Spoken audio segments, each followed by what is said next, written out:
hello. Happy Thursday. Yes. Hope you're doing well. Welcome to Black Game Pro Sessions. My name is Leon. Black Game Pro Sessions is the platform where we try to uplift the amazing people working in our industry, doing amazing things, and through that, inspire you guys and girls out there to, first of all, to not feel so alone. Because sometimes working in this industry can feel quite alone. It can feel like you're the only one here, but that's not true. That is not true. There's multiple people out there that are doing amazing things in and around our industry, gaming industry, that is. And that also brings us to the guest of tonight. Before I introduce him, first and foremost, for those joining, appreciate you. As per usual, if you're watching this live, do the like, the share, and all these kind of things, but mostly comment. If you have any questions for today's guest, leave them in the comments, and we will go through them in a few minutes. Let me see, is there any more public service announcements? No, I mean, we've been doing these sessions now. I think we're on session 22, so 22 hours of content, 22 different stories, 22 different people with all of their unique experiences, sharing them all here for you. Yeah, with that in mind, let me go to today's guest. It's interesting because ever since I started doing these sessions, people reach out to me on LinkedIn or on different platforms, and there's this girl called Imwen, who we're also going to feature in a few weeks actually in Black Game Pro Sessions, who introduced me to today's guest, or introduced me, just like, you should check him out. I wasn't aware of this man's work. I had no idea, to be honest. The world is big. There's a lot, like I said, there's a lot of people doing amazing things. And then I read up on him, and I'm super impressed. On top of that, some people you have rapport with. So, we started texting, and we just started, it feels like a dude that I've known for years, even though I don't know him that long. Anywho, so tonight's guest, I'm going to do my little read through of the introduction. Tonight's guest is someone who genuinely doesn't fit into a single box. Aerospace engineering, game development, property, education, entrepreneurship. It's true that most people spend years trying to figure out one lane. Mark Fraser, tonight's guest, built a career across multiple worlds and somehow made them all connect. From supporting major launches at Nintendo and working on titles like The Legend of Zelda, Breath of the Wild, to building his own ventures, mentoring upcoming talent, and helping creatives navigate the gaming industry, Mark represents something I personally respect a lot: the ability to evolve without waiting for permission. We don't need permission. Just go get it. What also stands out to me is that he didn't just build this for himself. He is consistently invested in community, mentorship, and creating across being distracted here, and creating access for others along the way. So tonight I really want to explore the mindset behind that journey. How did he reinvent himself multiple times? How did he move between industries without losing direction? And what does success actually look like when you stop following the traditional paths? So that being said, long introduction, and he's here. So welcome for Black Game Pro Sessions, Mark Fraser. Hello. How are you doing, Leon? Hello. I'm doing very well. Of course. Thank you for being here, good sir. Let me turn the volume down a little bit so your microphone gets lifted a little bit more. Let me check.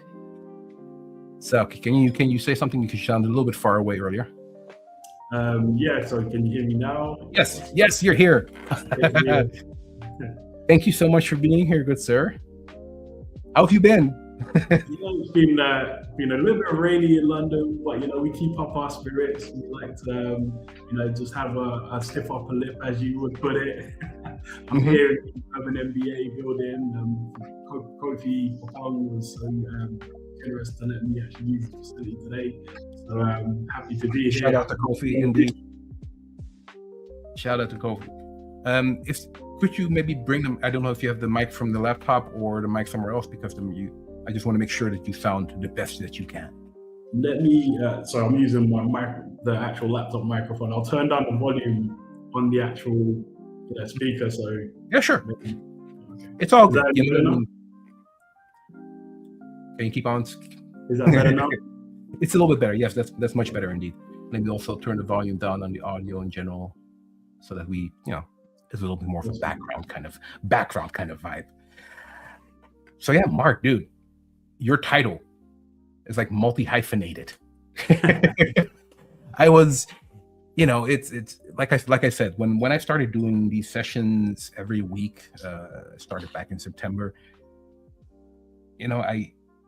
I never, I didn't know you at that time, but I never thought that the path that I was going on would bring me into being introduced to so many interesting people like yourself that are doing their own thing in their own field, multi-hyphenated, very important, but also,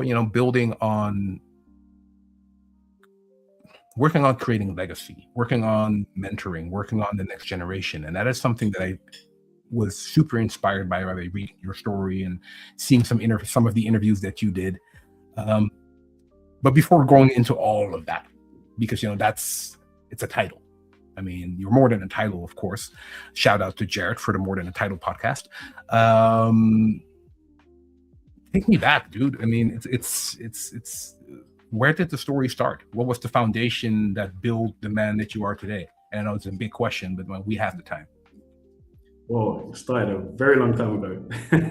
So I guess I was always like a quite creative person. I was always looking for like a creative outlet. I'm actually a neurodivergent person, so I have dyslexia. So life challenges you, and Mhm. you can either like step up to the plate and meet the challenges of life, or you can maybe just be comfortable. And I've never really felt comfortable being comfortable. So I definitely push myself every time I have a challenge or like there's some kind of thing in my way. I Mhm. always want to do the best I can to achieve the goals I want to achieve. So from a young age, I set my sights on aerospace engineering, astronautics and space technology. Getting into uni was my first step. For the summer holidays, uh, the only way I could sort of make money while I was studying quite a lot, was freelancing, really. So a lot of people were asking me to do little odd jobs for their games, like little characters, little assets here and there. And I had so many requests to do that at some point. This is like when I was in my 20s, my very early 20s. Mhm. That made sense to make a company out of it for video games, because I was learning CAD at the time. May I pause you there? I'm sorry. You're taking a few leaps that sound very, I mean, it's your life, so it's very natural to you. But the where did that entrepreneurial sense come from? I mean, a lot of people, they don't see the signs. They might get some jobs here and there, but they don't think of turning that into an actual business and creating video games. You have 7 in production right now, right? So it's like, how I mean, were you raised entrepreneurial? I mean, are your parents entrepreneurs or? Mother is an entrepreneur, so I guess I get it from her. So Uh, mum came over in the 60s when she was 10 years old on a plane by herself. And, when she got to later on in life, she came to London from Birmingham, made a life for herself, made a business for herself. And this was very early on in the 80s as well. And she bought her own home, established herself, and that she's always been an entrepreneurial person. So I guess I get it from my mother. I mean, it's important because role models or mentors or having someone in your life that shows you the way and shows you that it is possible, or give you the permission, kind of sort of to take that step, is super important. So okay, so you had that role model in your foundation. You did the aerospace engineering education, but at the same time you were dabbling in video game production and asset production. I started my company when I was 21. I was still in uni. I was like in my second year, so I was using like the computer labs in the university to like do my actual work for my video games for clients and stuff. I was just Mhm. serving their needs, and then I just needed to scale up. So I hired about 12 people. I read a Richard Branson book, got inspired, put out a little Okay, ad okay. on. I'm sorry. I'm going to pause you again. I'm sorry. Like, all right. Okay. So before starting your company, you already had the experience of creating these digital assets. How did you get into that? Where did that? Because you were studying aerospace engineering at the same time. I know there could be some overlap there, but still. I'd have to rewind a little bit to a site called miniclip.com. It was a flash site where there were games. Yes. And when I went on that site, I was probably like maybe 15. I went on that site and I was like, oh my God, how do I make these? And then I found a site called, I think it was flashactionscript.com. So I learned how to make games using ActionScript. It's like a Flash scripting language. I was about maybe 16 or something. So I was making games like just for fun. And then I started volunteering on gamedev.net. And then loads of people started asking me to do little things, little odd jobs. And then I think I got my first video game contract when I was 19. I was working on a game. I'm not allowed to say where it was, but it did get cancelled, unfortunately. I was a character artist on that. It's my fun experience, and I think that a little bit inspired me to make my own studio, because I was like, well, I could do more of that, I'm smart enough. And then a few years later, I learned game programming. I think I downloaded XLA, and that's like C#. I guess it's almost like Unity, but it was like a very early version. Xbox put that out. And then there was Talk Engine. There's so many engines, and you kind of had to make your own engine back in the day. So I went to learn online. I went to gameinstitute.com to learn how to make game engines, like 3D game engines and stuff. And I realized that it's a lot of work. You educated yourself, autodidact. You went to the website. You took the course. You're like, I mean, it was a lot of work. There's a lot of work learning how to make games. But I think you just go through so much training trying to learn the trade of doing it, especially when you're not doing it in university, just self-taught beside your other things that you're learning. I guess life is a long course of learning new lessons and applying them to do practical things and achieve your goals. And I think sometimes you shouldn't wait to hire the best people. Sometimes you should learn how to do it yourself. So if you do hire the best person, you can communicate with them and get them on board, and work with them and get the best out of them as well. And I think that's one of my strengths, is because I understand the task, because I've done it myself. I've done every role myself. I can pretty much train someone up to be good from a beginner to a pro. Mm-hmm. And then that's enabled me to make a company, scale up, scale down. I can survive recessions and everything. So, we've been through. So take me back to the early days of your company, and that's Aero Astro Arts, or was that a different company? Yeah. That was my very first company, Aero Astro Arts. The reason why I called it that is because I was studying rocket science, and it made sense. We have a question from, I think, I'm not sure who this is. I think it's Mario. But what was that website again? I think that she refers to the website that you mentioned. That website right. That you took the engine education from, if it's still around. I'm not sure. That was gameinstitute.com. I think they're still around. they probably got the same courses, but they're really good actually. But they mainly focus on Unity now. But they do still have their game engine programming courses if you wanted to, and I guess it's still relevant. But there's other more up-to-date courses as well, and I'm sure that they probably updated as well.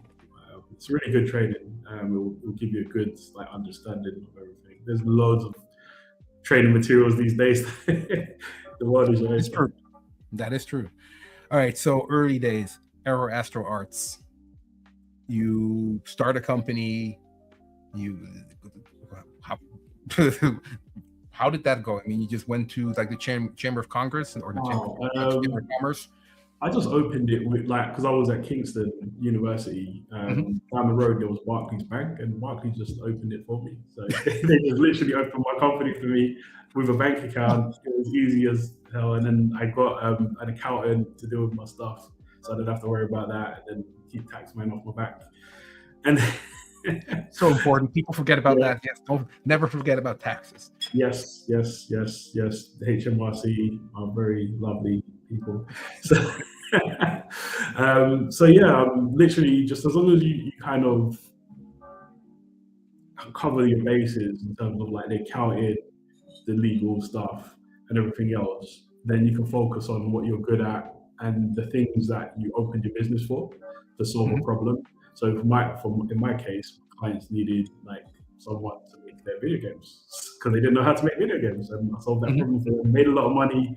And what I did is I took that money and I put it towards developing some of my own IP in the background for future reference. So I've always knew that I wanted to make my own games, but I just didn't have the funds to do it. So I decided to, it's called Codev now, but back in the day, I just called it freelancing. So I would maybe subcontract some people, I would hire people, I'd give people opportunities, I'll give them their first role, I'll trade them, and always pay people fairly. I think, treat them fairly as well. So I think that's really important, and I think that's a key part of business. Like, treat people like human beings. 100%. How did you go about to scale up from basically, just you wanting to create some cool assets to hiring 12 people, as you mentioned? That's, that's quite a step, dude. I mean, recruitment is easy. I don't know. But there was my friend had a VFX recruitment site, and I put one job ad out, and I got like 250 amazing portfolios. Oh, and wow. I just done interview after interview, and I just met really amazing people. And then I did a big sort of opening office, and then half of them turned up. And then I did it again, and then the other half turned up. So I decided I would do it all online. So my way of opening up my studio was to do it remotely back in the day before they really had remote working situations. So I was doing it through like MSN, Google Groups. I was using any resource I could to basically manage the team and deliver the projects for the clients. So that's how I would sort of put people together, I'd manage people one-on-one. Maybe not the most efficient thing to do, but everybody has to learn, right? It's in managing 12 people one-on-one is that's a lot. I made a lot of money, but also like spent a lot of money on them as well. So I guess it balanced out. So, okay. So, I mean, dealing with 12 different characters, 12 different individuals with all of their own, life going on. How did you deal with that as a young guy? I mean, you were in your 20s, and you have then you have kind of like financial responsibility for all of these people. Not really, because I mean, a lot of them were freelancers and they're very professional. Sure. So a lot of people were like self-managing themselves. There were a few people that later on I did actually hire, like as like paid POA staff. That was a bit of a challenge, but I think I just hired really competent, great people, and I was very fortunate with the people I worked with. They wanted to do the task and they were happy to do the job. And I didn't say, can you do it for this much? I would say, how much are you willing to work for? And then hold them to that and say, hey, this is what you wanted to do the job for, so this is what you wanted. And most of them were really happy with that, and they were really pleased to have some work doing video games, because it's tough, Even at that point, back then it was a very closed industry, so it's very tough to get in, get your first role. Or maybe if you're a seasoned person, it is still tough to get in. So I think people were appreciative of getting some work, and getting to work on cool things. So what is one of your kind of like earliest wins when you started your company? You had your 12 people working for you, freelance, management. What's kind of like the first moment that you were like, oh yeah, this is something that is going to work, and this is something I can scale up even further? Yeah, we tried to launch a game. That was really that felt like my golden age when I was working on a game. I did run into a little bit of legal issues because I think I was 26, and I didn't know about trademarking. I thought copyright would cover like my trade, like my name of my Mhm. game. And unfortunately, someone trademarked my game name worldwide. And I thought to myself, ah, I could try and fight this in court, or I could just rename the game. Mhm. So yeah, I chose the second one. But, I mean, the lead up to that was really cool. Like I had like I think 40,000 views on ModDB of the actual game. People getting excited about it. We were excited about it. I was finally showing it off, and like we were getting to the point where we were creating a lot of art for it, but we were getting to the point where we were going to start programming and prototyping it. We even submitted to like a competition with Epic Games called Make Something Unreal. Mhm. We didn't win, but at least we put something out there. Exactly. Hey. Yeah, and I was all self-funded at that point. Like I never knew about like grants or loans or publishers or anything. Like I was just making money, doing the code dev and stuff like that, and then pumping it back into the game, and then putting loads of hours into the game. I was actually working for Nintendo while now. It was being a little bit of a naughty way. But Hey. put a A lot little, work into a my little, a little conflict of interest never hurt anybody. I understand. So what happened to what happened to the game? So you finished the game. Well, I still have it. I still have the IP, and I still want to develop it, and I'm revamping it for. So at the time, we were modding Unreal Tournament 3 because you could write with Unreal scripts and you could make games as a mod of it. So it was a prototype. So if we won the competition, we would have got an Unreal Engine license. But now you can use Unreal Engine directly. So I'm kind of prototyping that game. It's quite a large, expensive game, so it's not going to be the first game I come out with, but it's going to come out, and either this year or next year you'll get a demo of that game. Okay. At the moment, though, I decided to do the smart thing and work on a smaller game called Neo Tokyo Patrol. That's a game where I feel it will be much lower hanging fruit for me as a solo dev now to come out with, and people are showing a lot of interest in that too.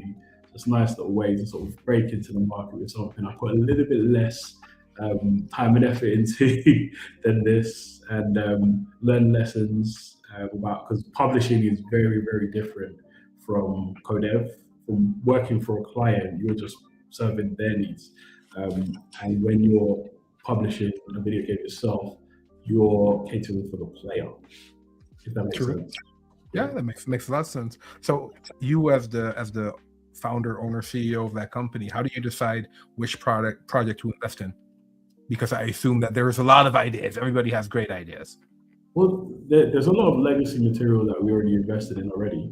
So my job is to do an assessment of what we have already and what we can work with and what we can transfer over to like the newer engines and stuff like that, and then what's achievable now with what we have.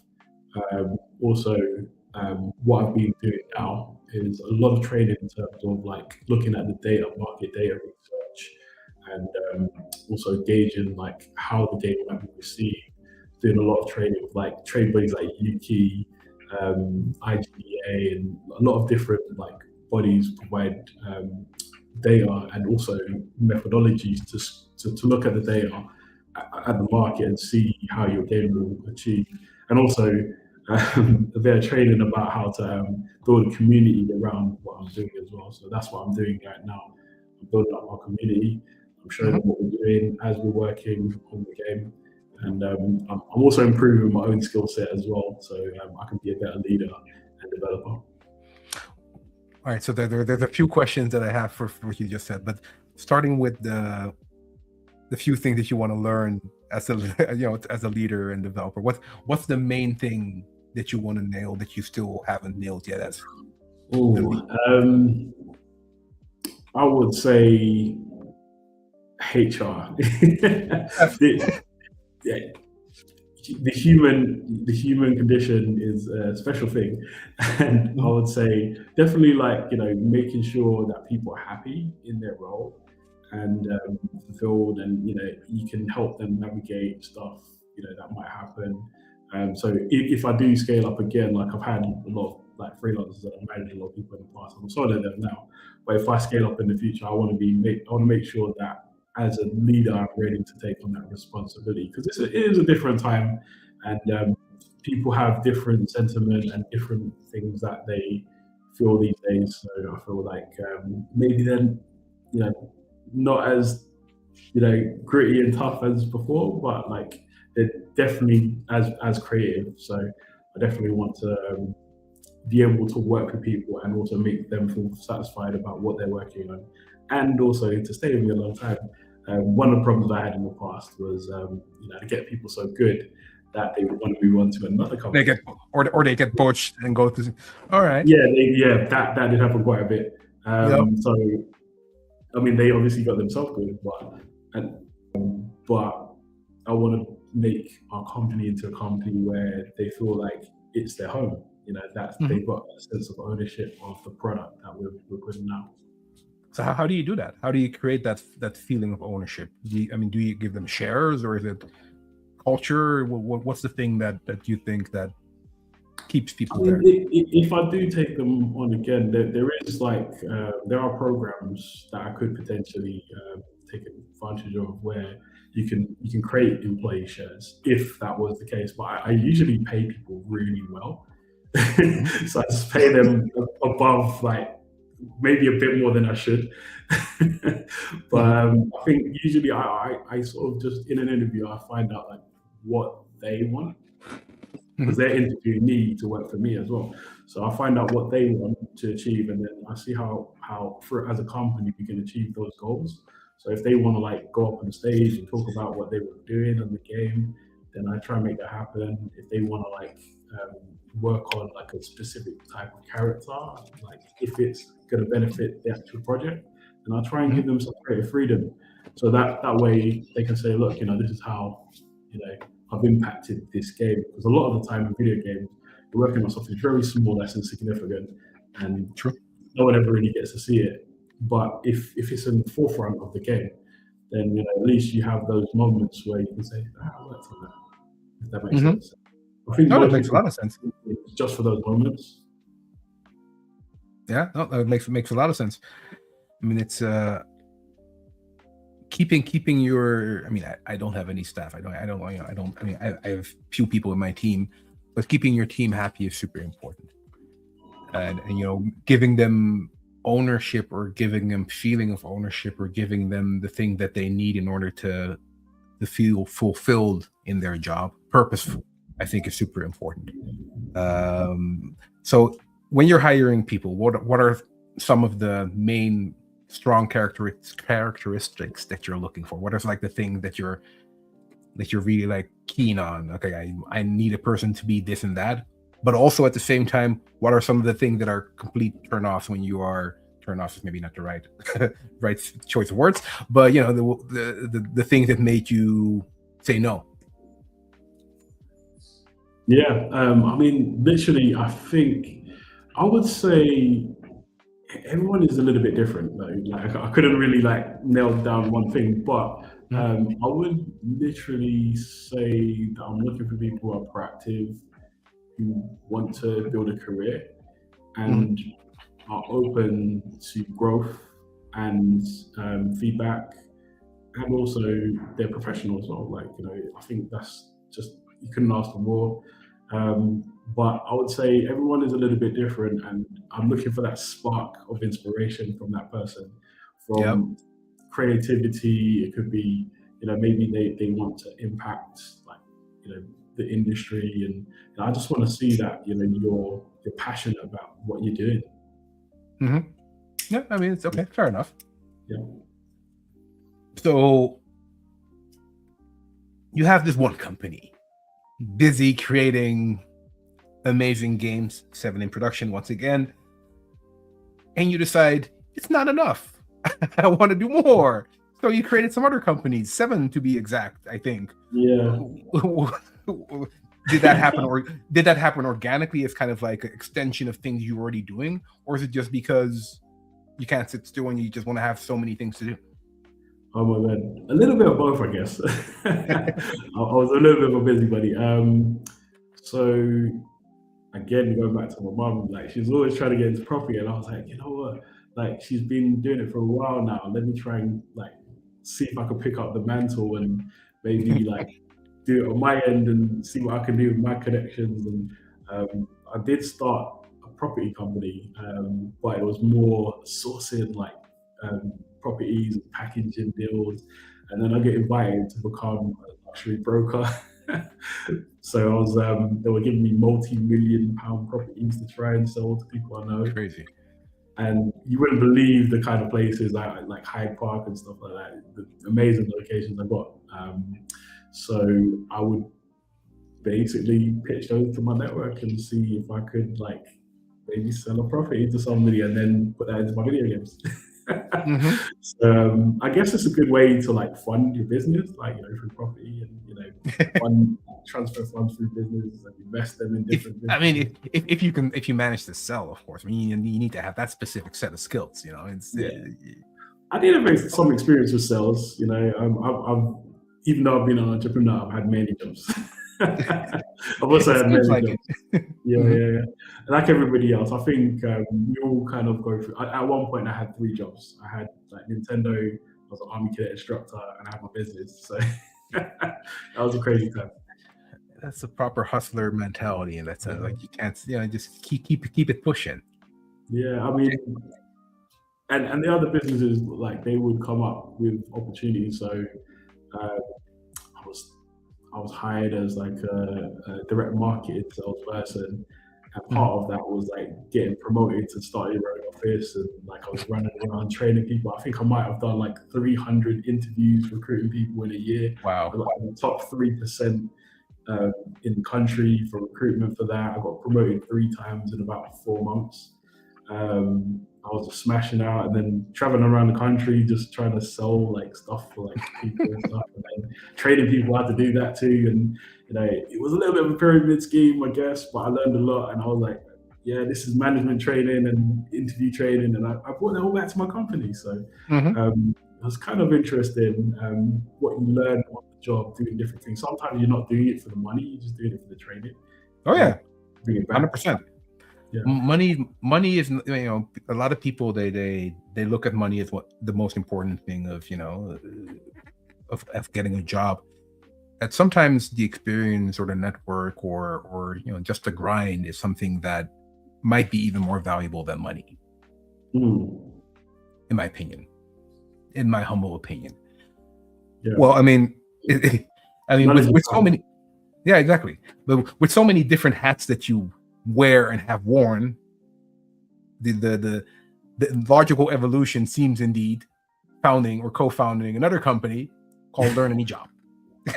Yeah. So how did that come to be? Well, and when exactly?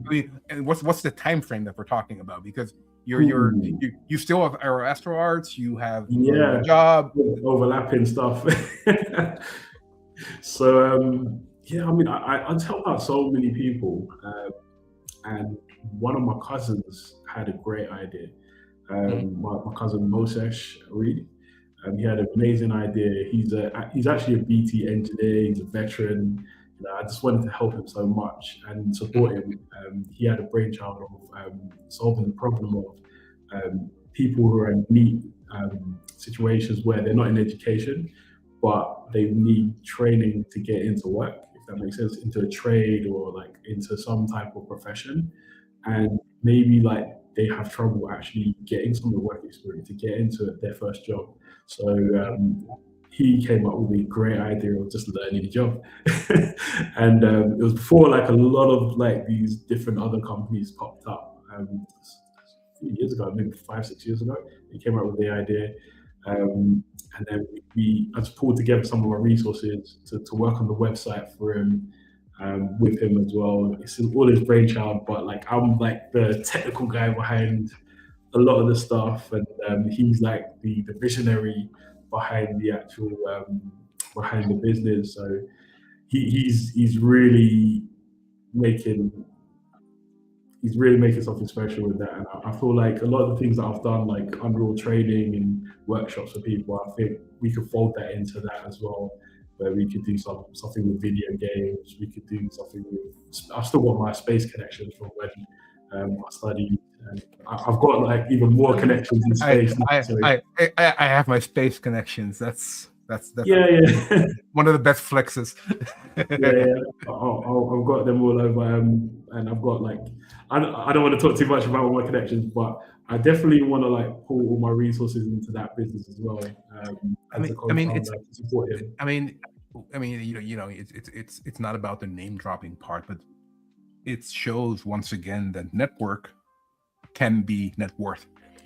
It's the people that you know, and especially if you have your own business and you want to branch out or scale up, reach out to your network. And if you have some interesting people in your network, why wouldn't you use that? Why wouldn't you not use that? Leverage that network that you have. Yeah, I mean, right. I think in the past 4 years, I might have went to over 900 in-person events. So and you meet a lot of people in a lot of high places there. So let's get into that. Let's get into networking. So 900, that's a crazy number, first and foremost. How did you survive, first and foremost, but also what was the mindset? Did you have like an active kind of like conversation with yourself, with your mentor, with your group? It's like, hey, my network is not strong enough or not broad enough, so I want to go out there and talk to people? Or was it just something that happened? And how did you survive that? I think I was surrounded by brilliant people that I was learning from all the time. So every time I met someone, I'd learn at least 3 new things. And for me, that's food for my soul. So when I met someone and they solved a problem for me that I never thought I was going to solve because they've just done it. And that to me was just like, you just giving me 10 years worth of experience points just through this one conversation. And also, like, a lot of people invite me places, which is really cool because I think they know what I'm trying to do and they know that it will benefit me, and hopefully they enjoy my company as well when I come to their events. And I try and help people as well, so I try to give back as well. So I give my connection to people I connect them with other things. I can vouch for that. Thank you, Mark. So, like, for example, my friend sent a movie director who's just launching his movie in Switzerland. I think Sweden. Just launched his movie in Sweden, and she sent him to me to sort of connect him with like the film industry here, because I've got a lot of friends in film. So we had a nice little, we'll get together, and then he introduced me to like a really cool music producer who works on a lot of movie scores. So that was a win-win for me. So yeah, I mean, it's just a series of very fortunate events, and sometimes you have fun while you're doing it. So it doesn't feel like in 900 events. It feels like you're learning 900 amazing lessons from masters of their trade. Indeed, what Jimmy said, 900 times better at networking. Absolute madness, indeed. But I mean, okay, so take me to one of those networking events where there's going to be some, lack of better words, high value people for what you want to do. How do you prepare? Do you read up? You just show up? It depends on the situation, really. So I mean, if I know it's going to be a networking event, it's better to be chilled out and normal than to be sort of high strung. With most people there, they don't want to be salty. They just, it's a relationship building situation. So when you go into those spaces, don't try and sell. Just be yourself. Say, hi, I'm Mark. How you doing? Get to know them. Listen to them and listen to what they're doing, because most of the time people want to tell you what they're doing. So just be a sounding board for what they're doing. Let them tell you about themselves, and then maybe like say, hey, let's have a coffee sometime. Let's be out. And then I think in France as well, like you don't talk business for the first 5 to 10 minutes, do you? And then after that, then you talk business, and it's like etiquette, if that makes sense. So 100%. I also had to learn that, when I was a young and I was the high strung guy. Like, oh my God, this is such and such. Let's talk about work, and they're like, no, I just want to chill, man. Leave me alone. Exactly. Like most people are there just to like have a good time. They don't want to talk about work, but later on they might want to do a deal with you because they just think you're a cool guy. But True. it's just being part of like those spaces, like, and being welcome there. And I think it can be a bit of a challenge to do that, you know. But I think as long as people enjoy the experience of you being around them, they'll invite you to places, and you know they'll ask you to. And there's some people in the chat I see here like responding, and I'm like, every time I see them at an event, I know it's going to be a good event. So it's important. So okay, so you have a pretty, I mean, I know you have a pretty extensive network. Also, looking at your LinkedIn page, you're quite well connected. What is one of the main learnings or one of the lessons learned from one or multiple members of your network that is worth sharing here with the people watching? It's like a piece of knowledge, a nugget of knowledge that you were like, oh God, I didn't know that. I mean, for me, it was reading the room, because I've got a lot of energy, and it's just knowing how to contain that and match people's energy, because you can scare people off with your enthusiasm. And I think growing like emotional intelligence is really important. Interpersonal skills, learning how to listen as well, and not overtalk people, and just like literally just being a good, you know, networker, and getting to know people, because you'll just learn from them. You know, just absorb everything that they give you, and also having a great conversation with them as well. Like, you know, giving them back just as good. You know, like making them think about something, or saying something that maybe is thought provoking for them to take away and leave with as well. So I think I went to Cambridge University, and there was like a panel of AI developers, and they're all like, "Oh yeah, you know, we created this problem to solve," and I was like, "But did you ask the customer what they wanted to be solved?" And I think they weren't ready for that question. It made them remember me. So be memorable in a good way. Yeah. Okay. Being memorable in a good way probably also led you to be not only nominated but also awarded 40 under 40. Yeah. That was what was I mean, dude, you know, that's something that a lot of people are like, I mean, I'm already too old for that. I will never be 40 under 40. That's a shame. It's something I'll have to live with for the rest of my life. No, but you know, it's something that people look up to, and it's something that people indeed put in their bios because it's impressive.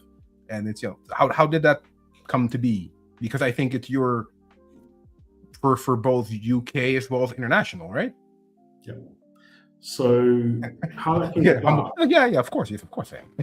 I was approaching my 40th birthday, and I realized, yeah, I haven't been awarded for anything, and you know, I've been doing all this stuff, and I was like, I can't go out like this. So I was just like, okay, what can I possibly try and nominate myself for? An award, anything, and like I was looking at Forbes 30 under 30, and I was like, yeah, obviously that's not me. But then there was actually the 40 under 40 UK, and I actually recognized some of the people who won it in the past. Like from a property business, there was a guy called Samuel Leeds, done a lot of training, you know, through him as well. And he won it. So I was like, you know, if Samuel Leeds is going to win that, I've got to get that too. And just before my 40th birthday, I entered. There's two parts to it, where there was like a public voting part. So you had to sort of win that part, and that was about 20%. And then there was a judging part, which was 80%. So yeah, that was interesting, and I won that. And then apparently there was a global one, so I was like, well, why not? Let's go. So I entered it before I turned 40, and then I turned 40, and then the voting and judging started a little bit later after I was 40. So technically I got in just in time for that one. And then I was up against like a really, really talented comedian. I thought she was going to win. I was actually saying, good luck, great, go for it, and then I turned out to win, and we're still friends now. But yeah, I mean, it was an interesting experience. We were meant to do it in Dubai, but due to circumstances, we did it on Zoom. Yeah, I actually have one of my trophies here today. Yes, show trophies. Real life trophies are dope. So we got this nice box, and I'll show you. So we had this amazing. This is the 40 under 41. Oh, sorry.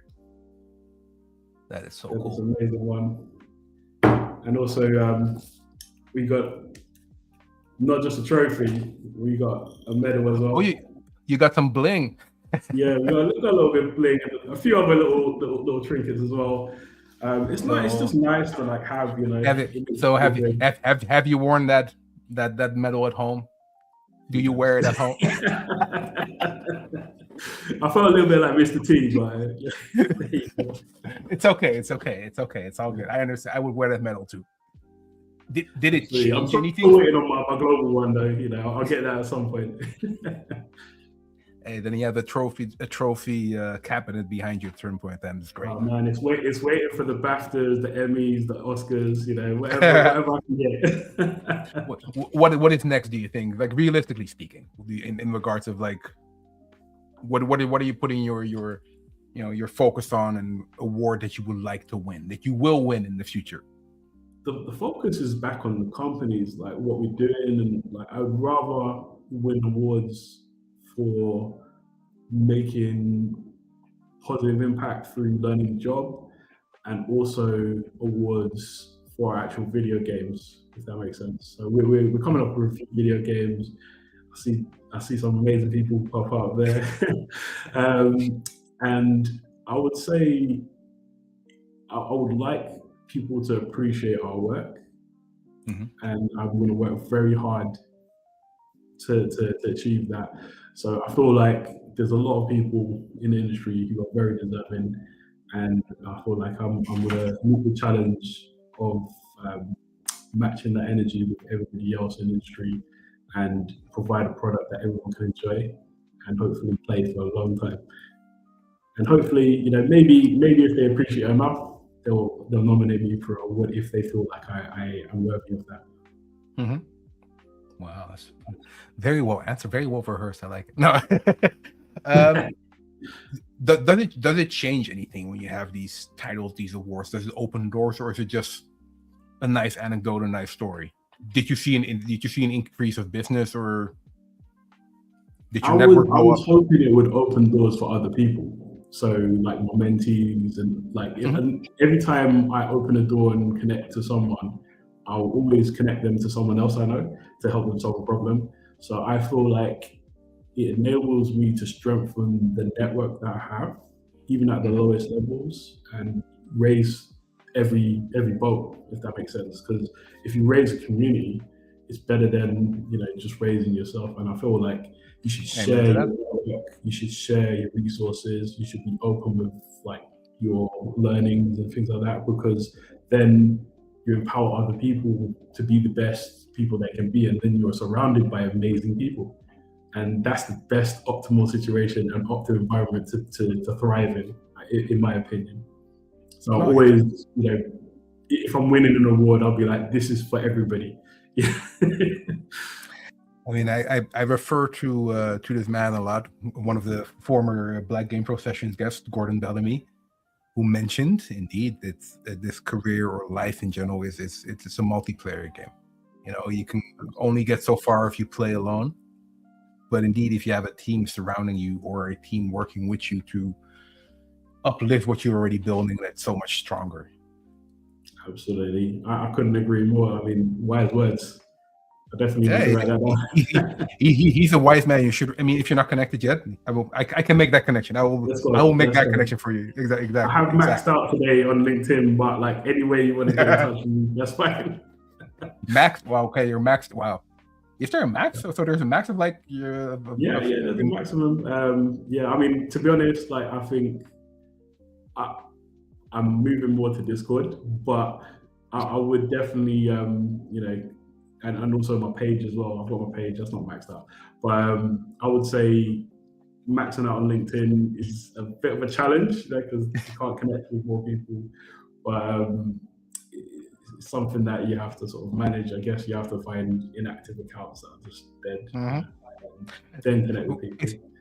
I mean, before the question of Moriel, another LinkedIn question: is there like when you reach a specific threshold of number of followers, because you're at 30, 40K? What are you at right now on LinkedIn? 30, yeah. You can have maximum followers, unlimited followers. You can have 1 million followers, but it's just the connections. It's the connections. I meet a lot of people, and then we want to connect, and then we can't. If that makes sense. To answer the question as well, it became becoming more popular. I would say it's our time. It was our time a few years ago as well. Amen to that. And it's the easiest time to create video games and companies, but there's a lot of competition. So that's the other thing. But it doesn't mean that you can't find success. Like, find your niche, like any other business, and find your audience. Make sure that you're building that on your own, and build your own little community where you are popular. Where people enjoy your type of game. And you potentially could find success through that. Yeah, that's a great answer. Speaking of games, what are you playing now? Are you playing? Do you have time? Yeah, I've got a really cool friend called Haz.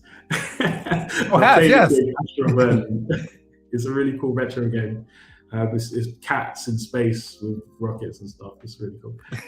Can you say the title again for the people that want to? What's the title again? It's called Astro Burn by Haz below. He's got a studio called Beyond the Pixels. All right, let me see if I can.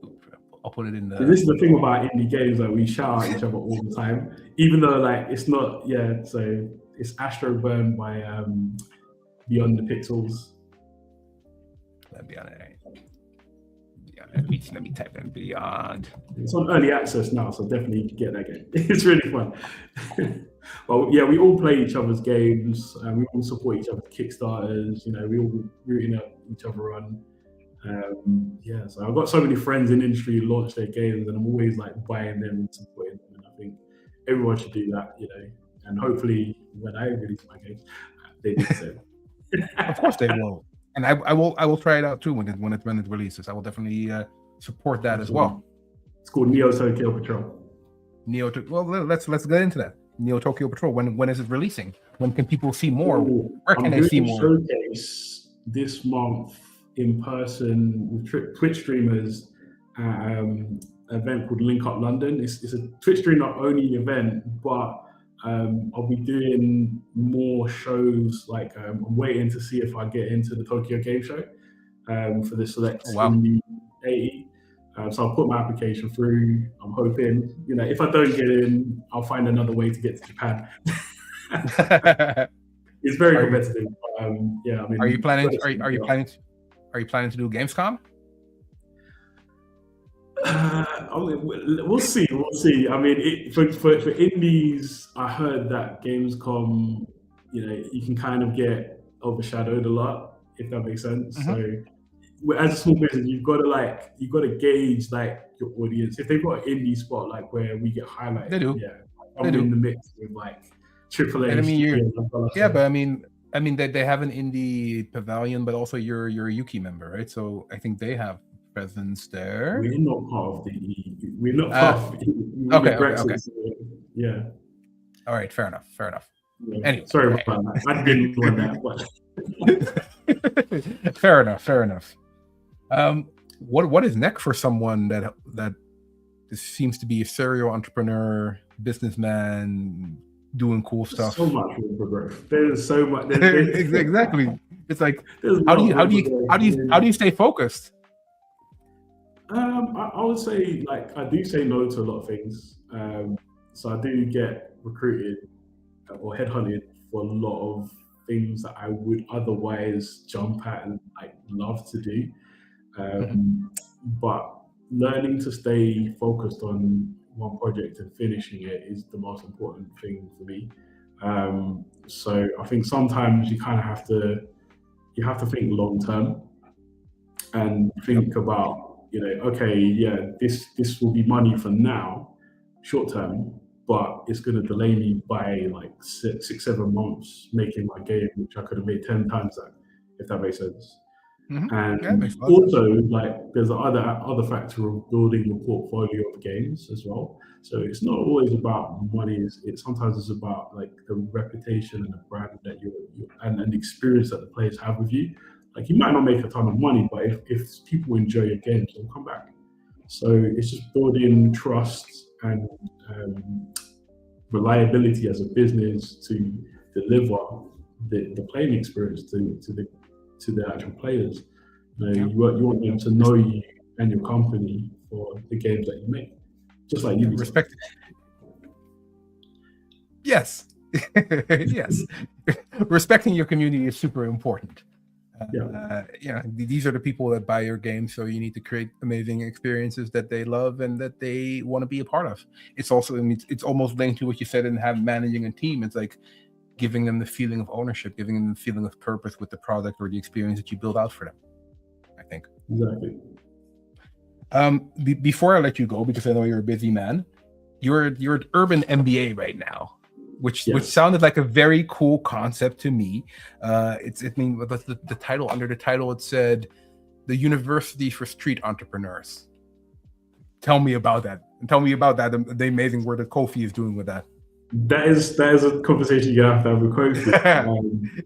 I do come here as a speaker sometimes for like school children. So like I talk about video games and like the career paths that you can do that. So I guess I'm like a volunteer here, I guess, I'm collaborating, something like that. I just love what they do, really, education, I find it really cool. So any chance I get to sort of get involved, it's kind of part of our company outreach. Like we do volunteer with a lot of non-profits and charities and stuff like that, and Urban MBA sort of fit into that category. So, whenever Kofi asks me to do something, I'm usually open to like try and help out wherever I can. If he's doing something, I try and support it. I see him as like another, part of the games industry, like indirectly, but also, an integral part of it as well. So he's provided an opportunity for people to learn through his programs, and also a space for people to showcase like really cool events. Like I think he had the Supercell from Netflix cast on before that. I think that was one of the last events he did that I was at, and for me, I was just like, I've never done that before. So it's a really cool thing and new experience for me. And I've met so many cool people here as well. Some of them might be in the chat as well. So it's definitely a pleasure to be here and be involved in some of the cool stuff he's doing. Like it's just food for my soul. It's so important. It's important. That's why it resonated with me what Kofi built, creating a platform, repurposing an old building, and creating a platform where you can educate, inspire, uplift the youth. I think it's super important, super duper important. Now, people watching this might think, I'm already 40, or maybe not, I'm 20 in my 20s. I will never be able to have like 7 different companies. I feel behind in my career. Especially looking at someone like you, like, oh, I will never be that. What would you tell them? Be the best, because at the end of the day, like, you have unlimited potential to do whatever you want, and not everyone has the same path. Don't worry if you don't have 7 companies. It doesn't matter. You could have 1. You could even have a job. You could just be looking for a promotion. You don't necessarily have to start a company. You just do well in whatever you want to do and achieve your goals. And I would say, find like there's a Japanese saying called ikigai, and basically it's finding the different peace and balance in your life. I don't have a link for it, unfortunately, but if you just Google it, ikigai, it's like a Venn diagram of different parts of your life that you can bring into balance, and you can have a sense of you're seeking harmony basically in life, and that's what I'm always trying to achieve. I'm always trying to achieve life balance, life harmony, and fulfillment. And I think everybody deserves that, and I think everybody should strive for that. And like, I wish everybody will find that in their life. Wow. Yeah, yes, I agree. It's important to find inner peace, inner balance, but also, just do your best and don't per se look too much at the other people. Be inspired by other people, but don't try to, don't be upset. It's okay. Everybody has their own path. Everybody takes their own time in order to get where they want to be. Everyone's a genius in their own way. Yeah, 100%. 100%. I think on that note, I will release you back into the world, Mr. Fraser. It was a cool conversation. I learned a lot. I'm very, very fulfilled with this conversation, and I feel full. And I would love to come on again. And thanks for having me. Please. No, please. And I hope to see you in Cannes next month. Absolutely. Take care. Peace out. All right. Thank you very much. Everybody watching, thanks for joining. If you have any questions still for Mark, leave them in the comments. He might read them. He might not. I will read them and I will reply if I can.